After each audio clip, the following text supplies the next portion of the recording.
Welcome back to Murder with the Missus. I'm Darren. And I'm Amy, and today we're going to tell you about amymullis. Don't forget to smash that like button. Check out the description for the links of all of our podcast platforms, CashApp, and Buy Me a Coffee. Like, share, subscribe, and don't forget to tell your friends. Welcome back, everybody. Yes.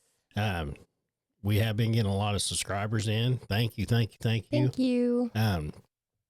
But with the St. Patty's Day drawing coming up, when you guys subscribe, don't forget to comment clover, shamrock, or put a clover, 3-leaf, 4-leaf, I don't care. Mm-hmm. Give me a GIF, meme, a video, I don't care. Whatever you guys want to do. I like funny things, but it's got to be one thing, or just give me the word clover and that'll enter you to win. So each platform that you guys subscribe to, that's an entry. That equals one entry.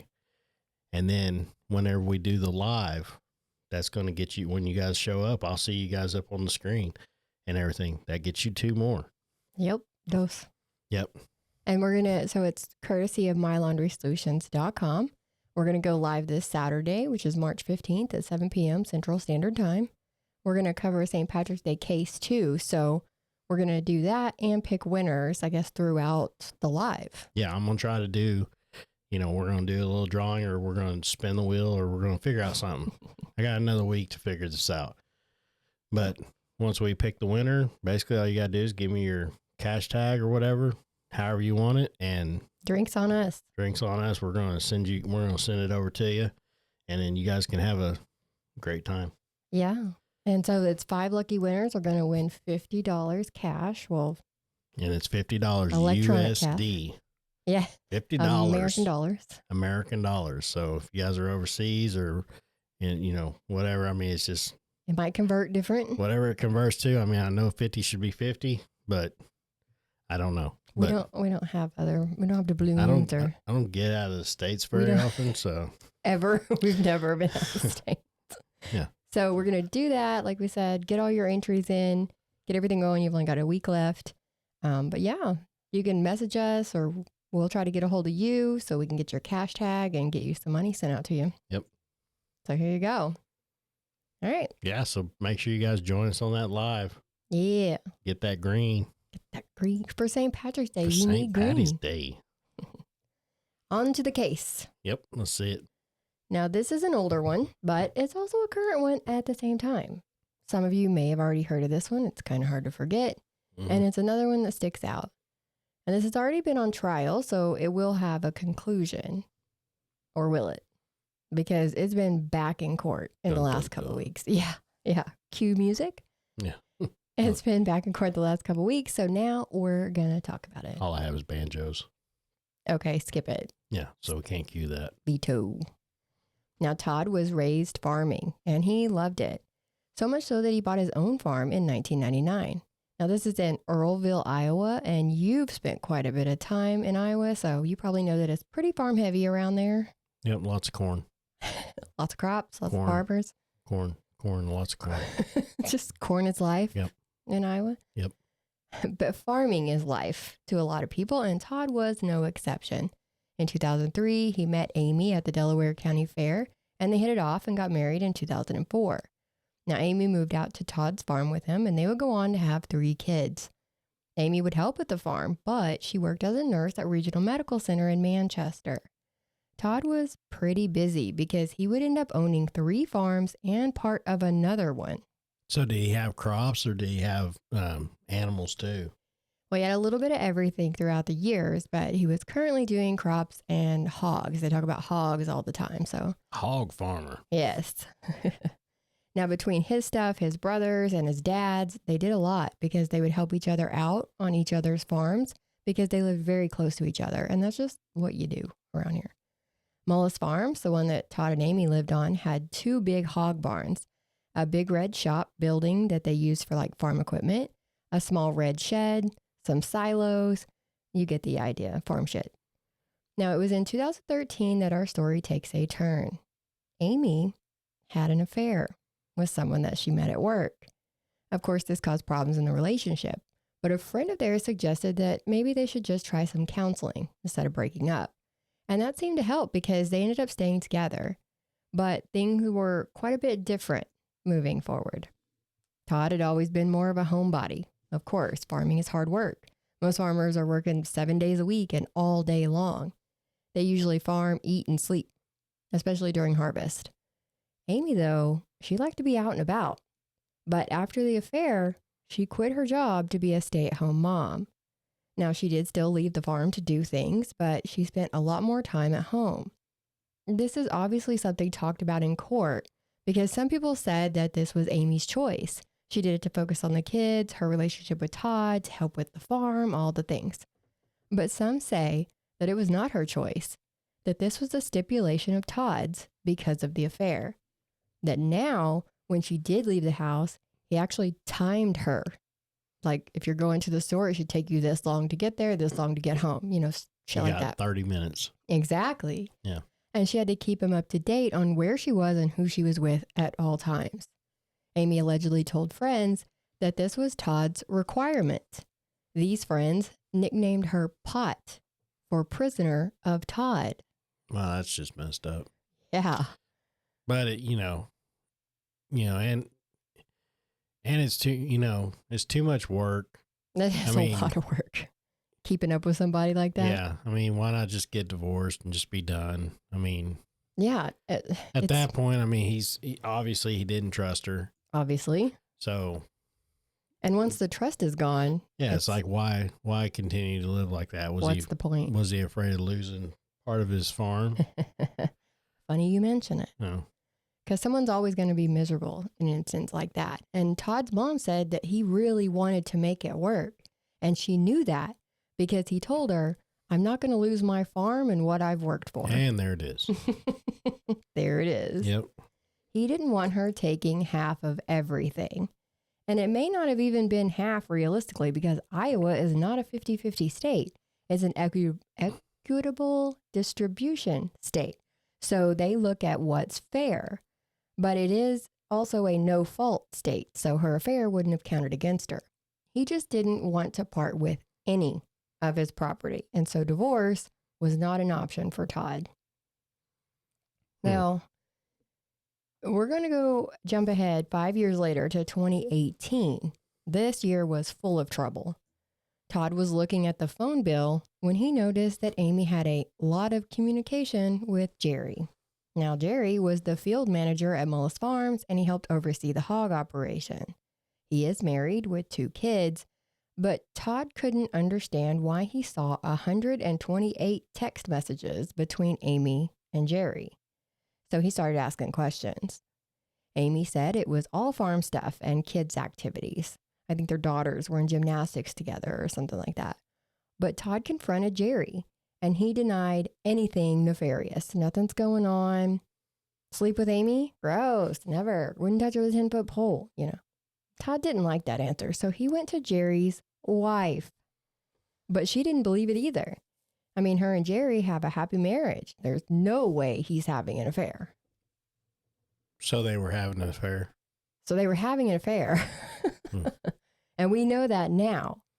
Todd would spend a lot of time in his defense saying that he believed Amy and Jerry, and he didn't think that they were sleeping with each other behind his back. He even called Jerry's wife a couple of days after that and apologized for even accusing him of it. But he also talked to Amy's stepmom, a friend, and a coworker, saying that Amy was acting just like she had the last time she had an affair. Someone suggested that maybe they should just go ahead and split up. And Todd said, I have worked for this farm since I was 11, and I will not give it up. Amy did tell her friends that she was sleeping with Jerry, and even the friends said that Todd is not someone that you want to mess with, and that he was going to kill her if he found out. Amy told them that if she ever went missing, to look for her in the new timber. So everybody knew this was going to be a problem. Even their oldest son, Tristan, said Todd would kill her if she had an affair. And there were, of course, rumors going around that Jerry and Amy were messing around. And Jerry did testify that they would meet on back roads, sometimes get a hotel room. Some people probably noticed things. Amy used this to her advantage by telling Todd that this was all just rumors. It's just town gossip. Nothing to see here. Now, by July, Amy was done. Not just that she wanted to leave Todd for Jerry. I don't think that Jerry had any plans to leave his wife at that time, but Amy was saving up money and looking for places to live for herself.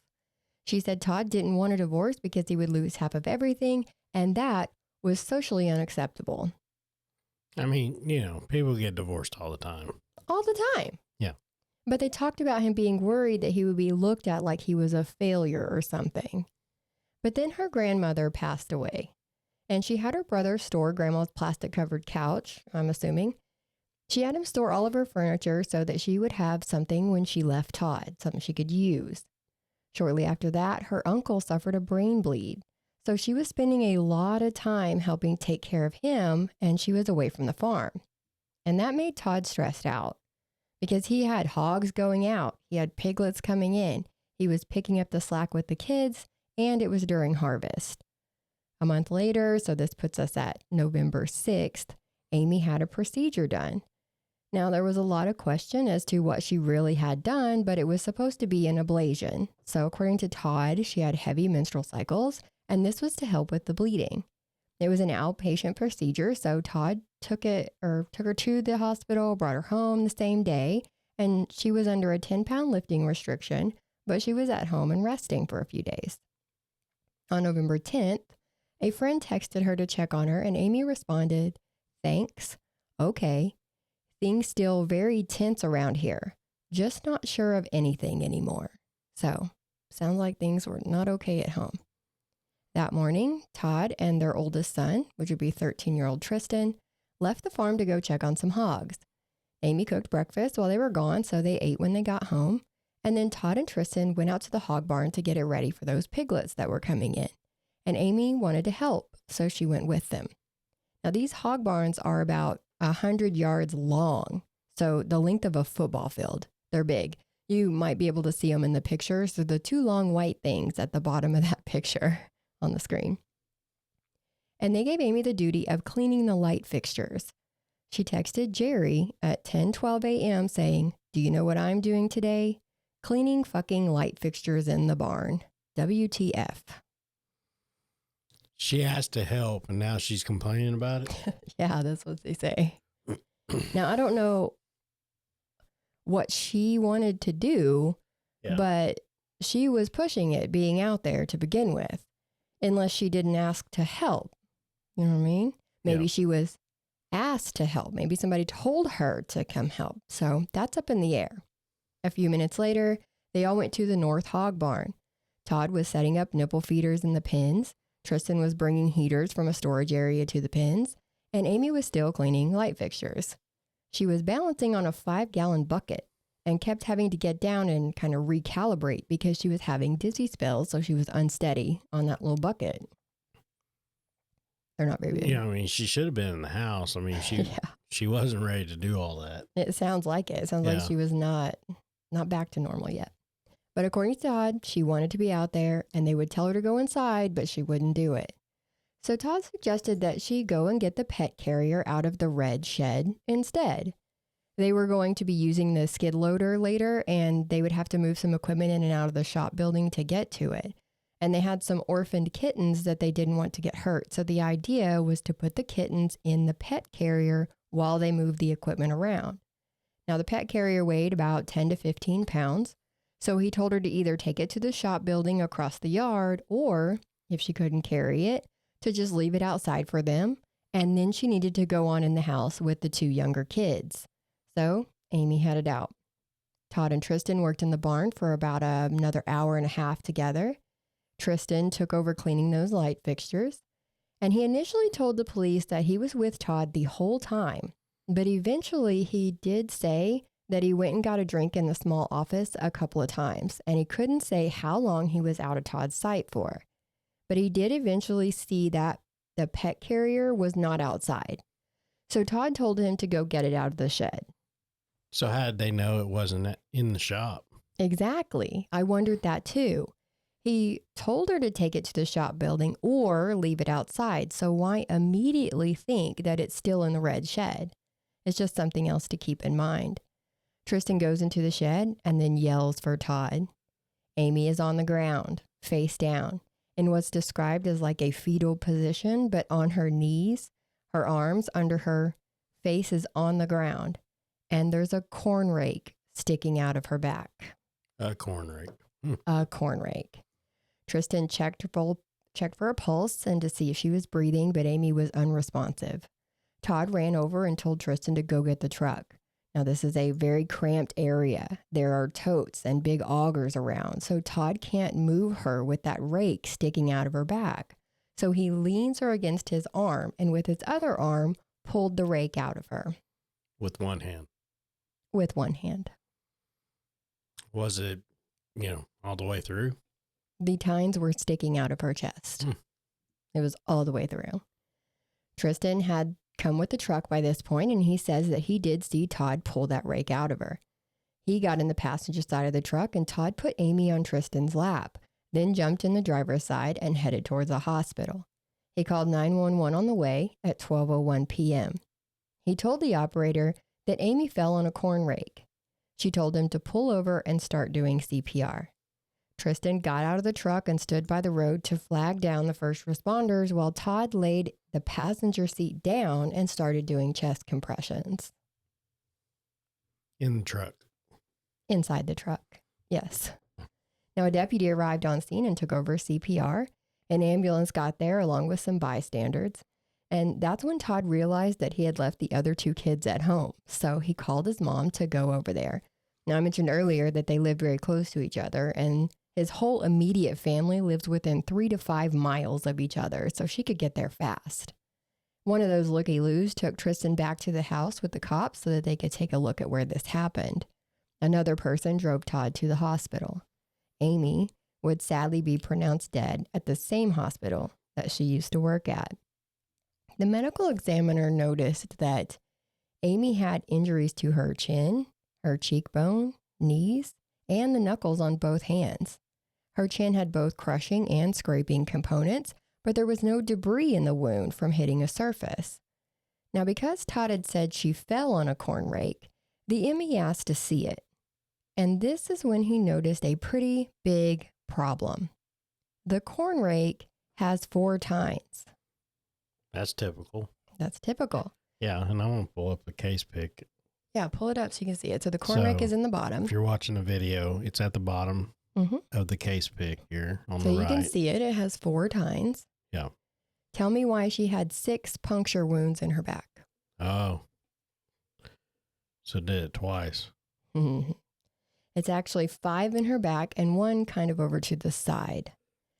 Now, he called in the state forensic pathologist to have a look, and they determined that if she fell on that corn rake, she would have had to fall on it multiple times. Or the alternative would be that someone impaled her with this rake multiple times. Either way, it doesn't add up, but it definitely looked suspicious. So they classified her death as a homicide. Yeah, somebody was swinging it. Swinging. She said that the damage to Amy's left hand could be defensive wounds, consistent with a struggle. She had blunt force trauma to her chin, cheek, and ear. The punctures on her back had 2 different wound paths, with 2 at a slightly upward angle and the other 4 at a slightly downward angle. So now they really know that this is multiple times this has gone into her back. Police seized Todd's electronics, including the iPad that he kept in his tractor. He had a camera system with 2 cameras. Now, no video from the camera pointed at the red shed could be recovered. The video from the camera pointed at the yard between the buildings had a gap from October 29th to the day after the incident, November 11th. Yeah. Todd said that the day after Amy died on November 11th, family was at the house and someone mentioned that, hey, what about your cameras? Did they catch anything? Maybe someone came and did this to her. So Todd went to check it out and it wasn't in its place on the windowsill. The cats must have knocked it over. So he put it back right, and that's why the video started again on that day. Police couldn't determine if it was turned off or if the footage was actually deleted from that machine. But let's talk about the search history they found on Todd's Google account. So this would have come from his phone or his iPad, anything he was logged into. The searches include: did ancient cultures kill adulterers? Good Lord. Thrill of the kill. Thrill of the kill. Thrill of the hunt. Wow. Famous quote, no thrills like that of hunting man. Killing unfaithful women. What to do with large open chest wounds. And organs in the body. Now, the organ one was searched 4 days before her murder. Wow. Yeah. I mean, yeah. Wow. Now, on the stand at trial, Todd said that they watch a lot of the History Channel. Mm-hmm. Yeah. I mean, I'm always watching the History Channel, on what you do with open wounds on a chest. Well, that part he said was because his daughter was taking her hunter safety course. Mm-hmm. And then that search about the organs was the day that Amy had surgery and their daughter was asking questions about it. Sure. So they're like, so she's having an ablation done and you Googled where organs are in the body to show her what was happening? Like, it didn't make sense. And these were all searches done by everyone in the family, according to Todd. They all had the password and access to the iPad, so everyone used to look stuff up if they had questions about what they were watching or Amy's surgery. So the kids looked up, killing an unfaithful woman. Right? It could have been anybody. Yeah. Or the thrill of the hunt. The thrill of hunting man. And yeah, it could have been anybody. Mm-hmm. Sure, buddy. Now, this county doesn't do many homicide cases. Amy's was only the 4th one they'd had in 10 years. So they called in special agents with the Iowa Division of Criminal Investigation to assist. Jerry was ruled out as a suspect because he lived 45 minutes away and his cell data put him at home all day. One thing that the defense pointed out was that his phone would have been home all day. Doesn't mean that Jerry was home all day. But his family says that they did morning chores and then watched football. So he had an alibi. They couldn't put anyone else at the home that day, and they didn't believe that Tristan did it, so Todd was arrested. Prosecution said that Todd impaled Amy, then went back to work in the hog barn and let her die in the red shed. And that would also mean that he had sent his 13-year-old son to be the one who found her. Well, that's just, it's a little fucked up. That's messed up. Now, Todd said that it would be impossible for him to run 50 plus yards inside the hog barn, exit a double latch door on the east end of the barn, sprint 150 yards to the red shed, murder Amy, and then run back, all while Tristan was getting a drink. Now, Tristan said that Todd didn't seem winded or upset any time that they met each other again that day. So he'd go get a drink, come back, and it's not like he was sweating in the corner. He looked fine. But they point out that he's also in 8th grade at this time, and he had been through a trauma, so he couldn't be expected to remember every little detail. Another interesting thing that prosecution brought up in court was the 911 call. They played certain parts for him and say that you can hear him in between chest compressions whispering things. I forgot to put the audio in here, so I will tell you. Yeah, I was like, where you said play audio, I'm like, I have no audio. It's my bad. That's my bad. 911, how can I help you? So in the audio, you can hear all the commotion. You can hear he's obviously doing something because he's out of breath. He's winded. But then you can barely hear him whisper something. And the prosecution is like, did you hear that whisper? And he's like, yeah. And they're like, what did you say? And he's like, I don't know. I don't know. And so she's like, oh, let me play it again. And so she plays it again. And she goes, is that where you said cheating whore? Wow. Yeah. And he's Dang, like, I kind of wish we had it now. I know. I totally forgot. Can you play it on your phone? I can. All right. So it's not normally what we do. Normally we record it on here, but he wants to know if I want to hear it. So, I mean, it might be the worst thing we've ever done, but it can't, it can't be the worst thing we've ever done. No, we've done some terrible things. I'm just kidding. Can't be that bad of an idea. I'm just kidding. Mm-hmm. Cheers. All right. Let's see if this plays. A clip of the 911 tape. Yes, go ahead.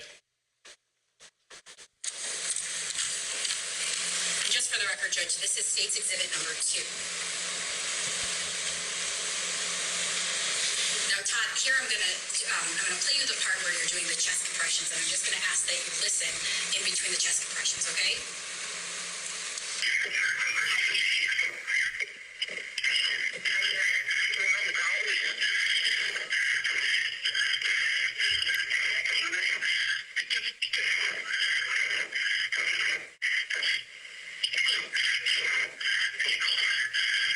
Now, Todd, did you just hear that whisper at the end of that? Yes. And what did you whisper? I couldn't hear it. Okay, I'm gonna play it again.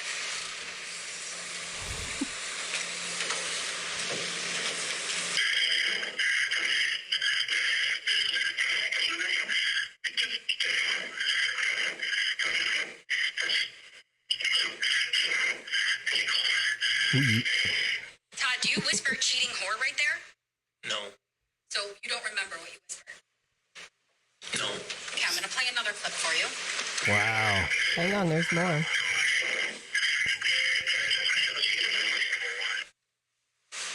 Do you know what you whispered there? No. Did you hear that? So I'm going to play that part one more time. The first clip is 6:53 of that second tape. And this second one is right at 0700. Just try to listen really closely. I just want to know if you remember what you said.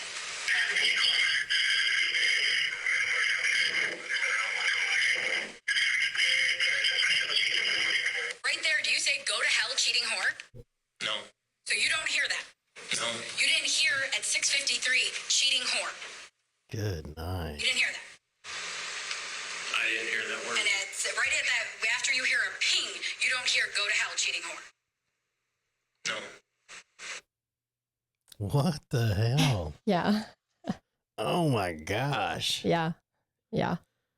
And Ugh. he was just calm about it, like, no, nope, don't remember that. Wow. I don't think I said that. Yes. So needless to say, Todd was convicted of Amy's murder in 2020, and he was given a life sentence. Now, on the stand at the trial, Well, yeah, that right there getting that pretty much sewed it up. Didn't it? It was pretty. The cheating whore part you can clearly hear. Wow. To me, I can clearly hear it. The other part was kind of muffled, but that first part, yeah, it was definitely. You should have seen Darren's face when he first. When I first seen it, I was like, oh my God. Now, on the stand at the trial, starting with the opening statements, his defense attorney pushed that this was a murder, but Todd didn't do it. When the prosecution cross-examined Todd, he conceded that, yes, someone killed her. Now, he tried to appeal, saying that, no, this was an accident. I never wanted to say that she was murdered, even though he did. But he lost that appeal. But we were back in court the other day for a post-conviction hearing because he is now trying to get a new trial. So I watched all week while his new team of lawyers pulled out all the new evidence. Well, not really new evidence, basically the shit that his attorney should have done at the first trial. And they talked about the affairs. One was even with one of the deputies. There was no blood spatter on the walls or surrounding area to show that there was cast off, which you expect to see if someone is repeatedly impaled. And then she had been wearing a pink Carhartt coat that did not have 6 holes in it. It only had 4. How is that possible? They brought in their own experts. Like I said, something his original attorney should have done and did not. So, you know, he was saying it was murder. So why is he bringing in experts? Right. Why would the attorney bring in experts if they're going with the murder route and not accident route? Yeah. So it made sense that he wouldn't.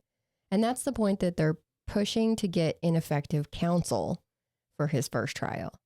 Now he's trying to show that this was an accident.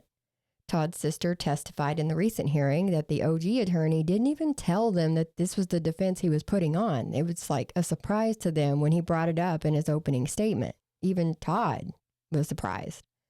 So these experts that they brought in now refer to the 6 wounds with letters A, B, C, D, E, and F. The new ones agreed with the parts of the original pathologist's stance, saying that the wounds are, where they are. Everything's right. There are 6. And that Amy would have had to fallen on the rake 2 or 3 times to get those wounds. But that's pretty much where they stop agreeing. The defense's pathologist, Dr. Hammers, says that wounds E and F are the same, but they are different than A, B, and C, and different from D. So since those 3 sets are all different, that's why they believe she could have fallen on this rake 3 times.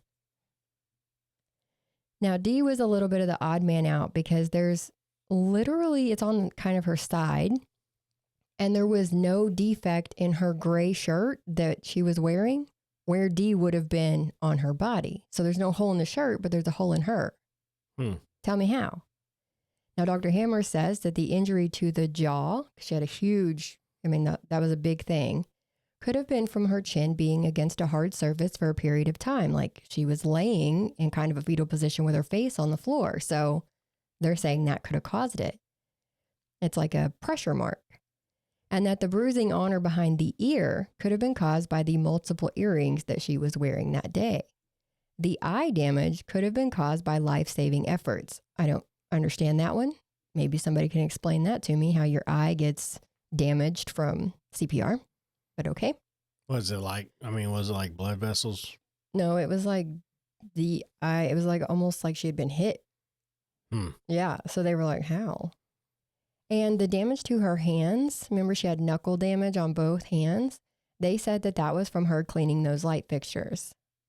Now she says that the cause of death is actually a pneumothorax. So wounds E and F, those last 2, those punctures were small holes allowing air to come into the left side of the body, but it couldn't come out. And so that's what caused her death, and that it should have been ruled as an accident, even though she agrees that Amy would have had to fall on that rake 3 times. I just can't see how that could have happened. Same. Because like you said, it went all the way through. So when they found her, there were 2 tines in her and 2 tines out, and those 2 tines were sticking out the front of her chest. Yeah. I just don't, and she fell on it. They explain it. Pulled it out of herself, and then fell on it again, pulled it out of herself, and fell on it again. They actually break it down. I'm going to break it down for you. I don't see how. We're going to see. Yeah. All right. So this pathologist, when she was asked, how could this happen? Like Darren's asking, she couldn't tell him the how part of it because that was out of her realm of expertise. So in comes the biomedical engineer. The way she explained it is that there wouldn't be enough force for someone to be able to swing the rake and cause the damage. Neither could someone have pushed her and her fallen onto the rake. Because she said when pushed, your body rotates. So like if you come up to me and you put both hands and apply pressure to my shoulders are going to go back before the rest of me does. You know what I mean? So your body is rotating. And as your body would rotate, of course, the wounds would be different than the wounds that Amy actually had. She had to go straight onto it. Now, she did say that when you hyperextend your back, it bunches together, right?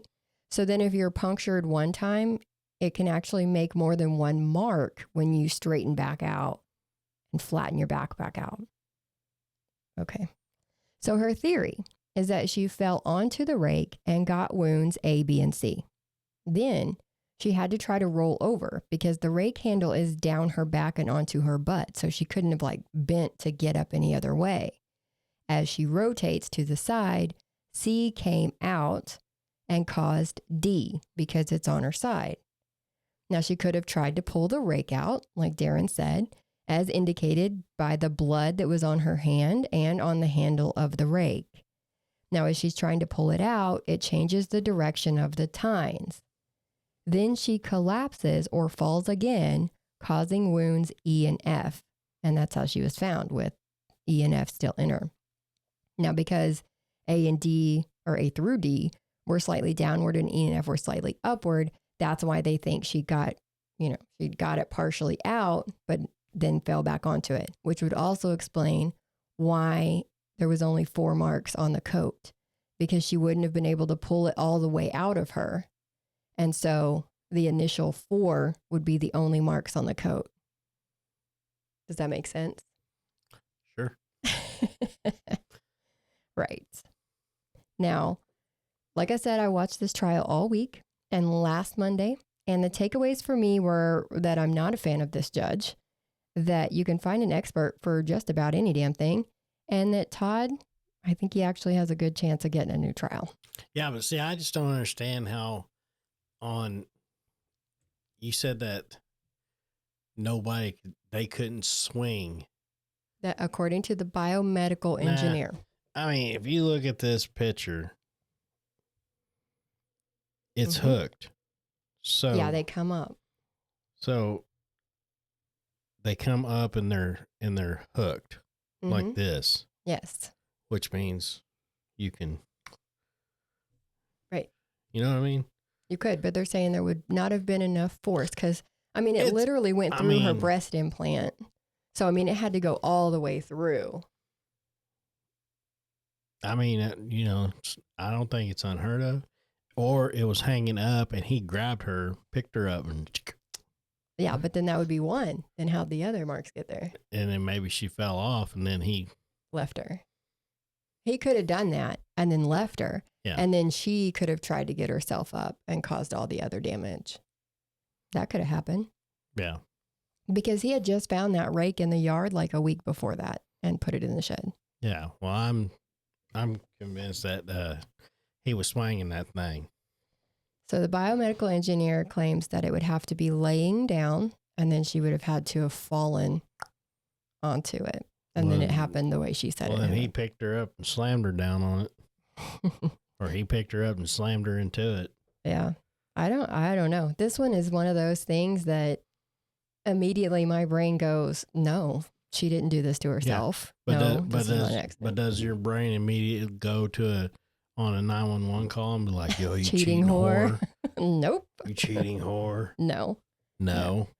But this is just to see if he can get a new trial. So if the judge thinks that this is legitimate evidence that this could be a possibility, she could say he can have a new trial. Mm-hmm. And then we go through the whole thing again and see what happens. Yeah. But I don't know. I didn't like this judge to begin with, like I said. But. Well, I mean, what did that judge ever do to, what did that judge ever do to you? Oh, she didn't do anything to me. But she was very laid back. Like she even talked slow. Yeah. And she took a lot of breaks. Like there was, every time I turned around, they were on break. And I know I'm judging the judge, but damn. That's. What? That's a lot of judges. I mean, this just drove me nuts to watch this because they'd say something and she'd go, well, I'm going to allow that. And it's like, oh my God, did you just wake up? Have some coffee. Mm-hmm.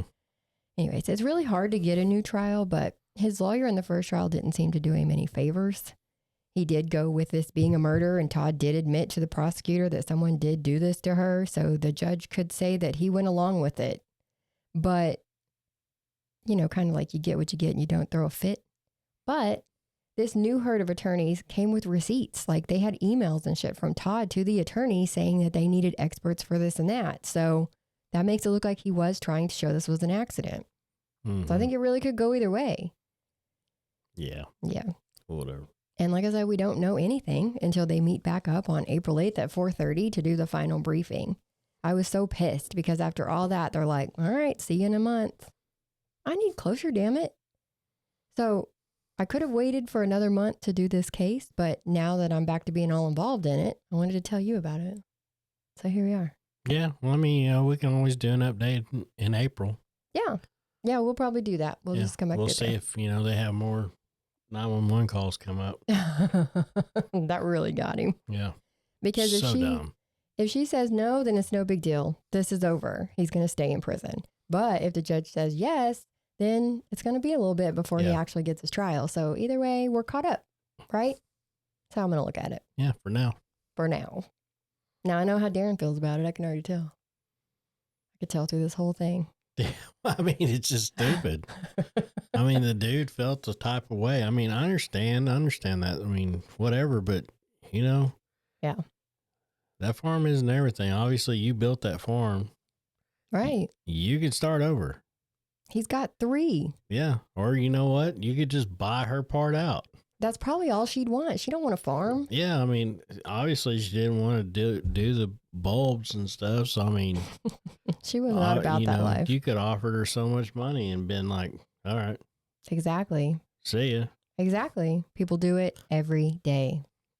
So, anyways, we do want to give a quick shout out to Billy and Jenny. We want to say we appreciate you guys so very much. Oh yeah, thank you guys. You guys are awesome.